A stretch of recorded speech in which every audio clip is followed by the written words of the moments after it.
Hello, Mr. Quinton, and welcome to my presentation. Let's get started. So, this is Russian mythology, presented by Danil Yeremeyev. The origins of Russian folklore. The origins of modern Russian mythology can be traced back to Slavic paganism that existed before the adaptation of Christendom in Eastern Europe. The mythos has grown alongside Russian civilization throughout the centuries, and through the rise and collapse of various states and cultural shifts. It continues to play a role in modern Russian culture as a medium that preserves the history, values, and traditions of the common people. So first on the chopping block is Baba Yaga. The tale of Baba Yaga is by far the most famous and defining folk character in Eastern Slavic mythology. She has appeared in countless stories and folk tales stretching back to the Middle Ages. Her story has stood the test of time and grown in popularity both in Russia and beyond her borders. The tale has been adapted and retold in countless stories, but the core tenets of the story have remained unchanged. So this is an artistic interpretation of Baba Yaga by the famous Russian artist Ivan Bilibin. And as you can see, she has quite the miserable look on her face, as any good witch should have.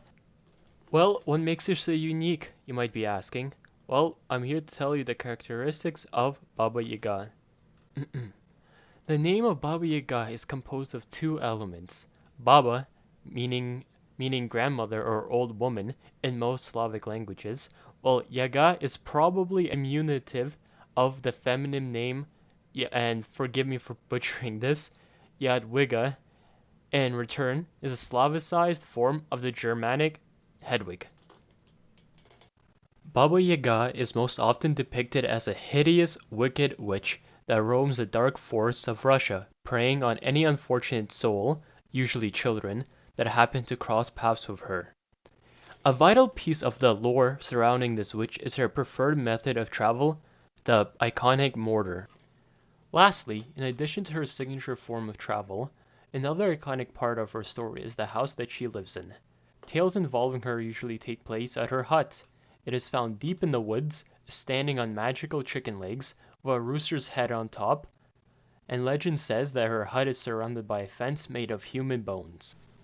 So here's yet another illustration by that same artist of her famous chicken feet hut. So last but not least, we have the legend of Alexander Nevsky. Here we have an interesting fusion of historical fact and fiction, a tale based in reality, but twisted and distorted by countless retellings and the passage of time. Who was Alexander Nevsky, you might ask? Well, Alexander Yaroslavich Nevsky was the Grand Prince of Novgorod during the turbulent 12th century.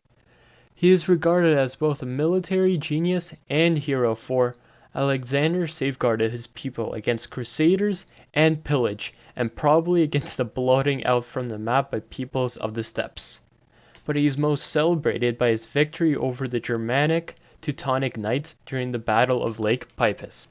So his most famous depiction probably comes in the 1938 historical drama by Sergei Eisenstein titled Alexander Nevsky, which was innovative for its time because of the camera angles it used, and also helped cement the idea of Alexander Nevsky in the consciousness of the Russian people.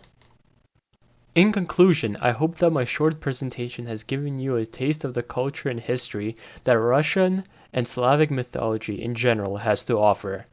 Such tales serve to build connections between different cultures and helps us to appreciate our differences.